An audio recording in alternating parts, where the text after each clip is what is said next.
to team flights. And Kawhi and PG had control over the team's practice schedule, and some teammates believe Kawhi and PG could actually pick and choose which games they wanted to play, among other perks. This is crazy to me. Shannon, how shocking was all this to you? It ain't shocking. It ain't crazy.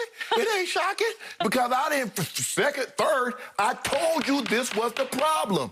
And Skip Bayless, for as much as people love Kawhi, he's quiet, he's a cyborg, he's much more of a problem behind the scenes than what we previously thought. Not me, but I've tried to tell you this, Skip. Look, let me tell you what happened. Skip, a lot, I sit up here and I offer my opinion, but a lot of times what I try to do is that I try to give people insight through personal experience, having spent 14 years in locker rooms. And the thing that I've done is that when you start as a 7th round draft pick, and you work your way up and you become one of the leaders of the team, you become one of the guys, you get an opportunity to see how the guys that are in the locker room that are really good players, how they act, and how the players that are lesser tier, how they feel about how they act. And I told you this, Skip. I say, Skip, it's going to be a problem. Now, if you come from the outside and you get treatment differently, I'm like, hold on, wait a minute, what have you done? What did Tom Brady say? Tom Brady, when he got to Tampa, said, no matter what I've done in New England, I need to come here, ingratiate myself here in Tampa, and prove to them, okay, this is why I'm Tom Brady. This is how I came to be. Them guys came in that thing and said, look at it, bro. Hey, I'm Kawhi, I'm PG. Hey, bow down. And Trez, hold on, wait a minute. Sweet Lou, wait a minute. JaMychal Green, like, whoa, bro, slow down. Y'all not practicing? Y'all play when you want to? You got us late, Kawhi, because you living down in San Diego? We not on your time. Your time is not more important than mine. And it rubbed people the wrong way. The only problem is that you have to understand, Trez couldn't control. I believe if Trez could have controlled it and not been, because think about it, Skip, Marcus Morris is basically have the same type of disposition as Trez. But he's like, hey, I'm just going to keep cool. Hey, y'all do y'all thing. No, he asserted himself several times. I'm going to go and get them money. I'm going to go and get this 4 years, $64 million. I'm going to keep it. Trez couldn't control it. Lou, they're going to try to get Lou up out of there, too. They not done, Skip, because this whole thing. And PG, Skip, did you see what he went on, all the smoke with Matt and Stacks? And he blamed everybody except Paul George. We blame Doc, basically. We didn't make adjustments. Skip, there ain't no adjustment for gagging. You just like my grandma said, you almost choke, boy, slow down. You're drinking too fast or you're eating too fast. That's the only adjustment you can make for gagging. But in sports, there is no adjustment. So what adjustment could I have made, Skip, for you hitting the side of the backboard? What adjustment could I have made of you stinking it up? Even after Doc, after everything you went through, Doc, you remember he went through what he went through? And even after what he did to Doc's daughter, Doc set that to the side, went to his room and talked to him, said, son, you just got to be aggressive. You got to be Paul George. After all that, you going to come out there and tell me that man used you the wrong way. So what adjustment did you make to get that 3-1 lead? You ain't mentioned nothing about that. You had a 3-1 lead, Skip. But I told you this was going to be a problem. You got a bunch of guys that are not on the level of LeBron and try to get LeBron James perks. And that don't work. Now, I want you to have that same energy. Because anytime LeBron says something, LeBron does something, ooh, Skip Bayless on him with both feet. And I need that kind of energy for Kawhi. I need that kind of energy for Kawhi. Now, come on with it. My turn? It's your turn. Thank you.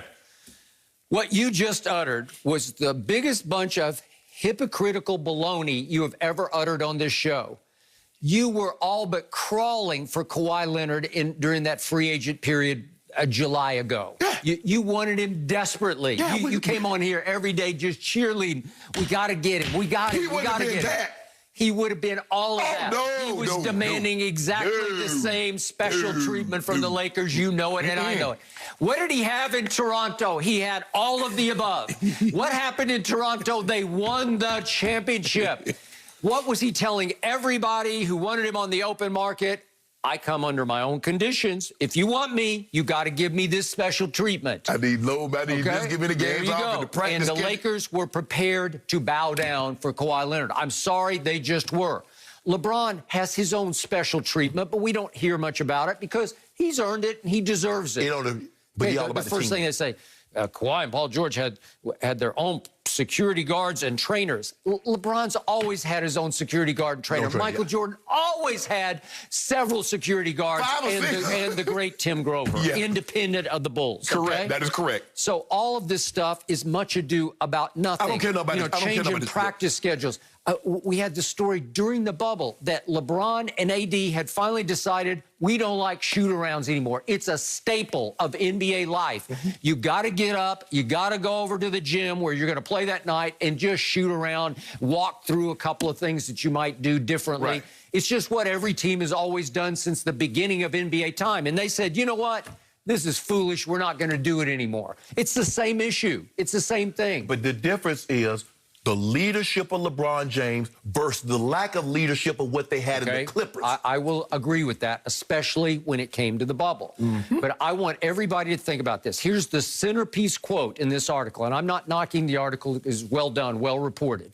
But the centerpiece quote is from a Clippers source.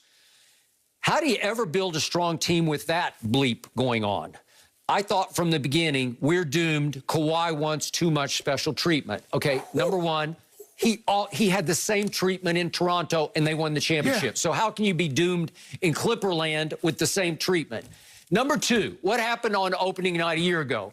The Clippers took the Lakers all apart in the fourth quarter, mostly because of Kawhi Leonard. Down the stretch, he took the game over. LeBron scored 2 points in the fourth. AD, in his first game, scored 0 points in the fourth quarter. What happened on Christmas Day? You know what happened. The Clippers took the game over. Pat Bev blocks LeBron at the end of the game. They won again. Then the Lakers got even. But guess what was happening while the Lakers got even?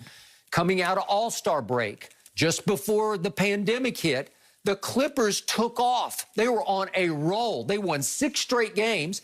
And Doc was talking about, we're finally clicking. We finally figured it out.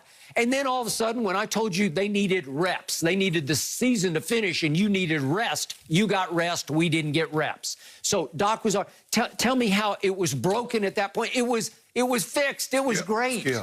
Kawhi and Paul George are the type of leaders, as long as it's smooth sailing, everything will be fine. All right. But if the car needs some repairs, they don't know. They don't know anything. Okay, then here comes the bubble. And what happened to the Clippers? Half the team didn't want to be in the bubble. And all of a sudden, Zubats and Landry Shamet got COVID before the bubble hit, you know. And then Marcus Morris and JaMychal Green were late for personal reasons. And then all of a sudden, you know what happens? There's some death in the family issues going on, and Trez has to leave, then Lou Will has to leave, and then their hearts were never in it. And Montrez was just a bust when he came back. He was out of shape, and he was out of sync. And again, one of the fixes that this piece talks about is that Doc should have started cutting Trez's minutes, but he wouldn't do it. He hung with him until it was too late because he became a defensive liability. He should have started cutting Paul George minutes. Okay, well, you can argue that. But the point was, here came Pat Bev into the bubble, and remember, he pulled his calf, and he missed a bunch of time. So their team was having a hard enough time because the two stars had only played together for 11 games during the regular season. But here's the thing, though, Skip. If you can't practice together, how do we get reps, Skip, if you can't practice? Because remember, at least the Lakers had a training camp in which all the guys were there. Remember, Kawhi had off-season surgery. Paul George had both shoulders. Both shoulders. So they didn't get to practice no training camp. At least the Lakers got a training camp. Yep. So shoot around, Skip, all you're doing is shoot around, you're going over sets. Okay, I get it. But how are you ever going to get this when you didn't get this in training camp? Yep. But Paul George was the last guy. Had he had an outstanding playoffs, maybe he could say something. But what about Kawhi in 2 points in a Game 7 in the second half? What about Paul George hitting the side of the backboard, averaging 15? But don't come to me with, it's broken and it'll never work. They were the favorite, the betting favorite, the odds makers' favorite going into the postseason. In the bubble, the Clippers were favored, not the Lakers, the Clippers. And in every game against Denver, they were bigger favorites than the Lakers were going to be against Denver. So all along, the odds makers, those who break these games down, they were saying Clippers are better. Clippers are better than the Lakers. They showed you that every game. And the Clippers, in the closeout games, I'm going to remind everybody, they're ahead by 15 in the first closeout, 19 in the second one, and 12 in the next one. Yeah. Were they broken internally? I will give you that, because Doc was giving up on this team, and I don't condemn him for that. He just thought that they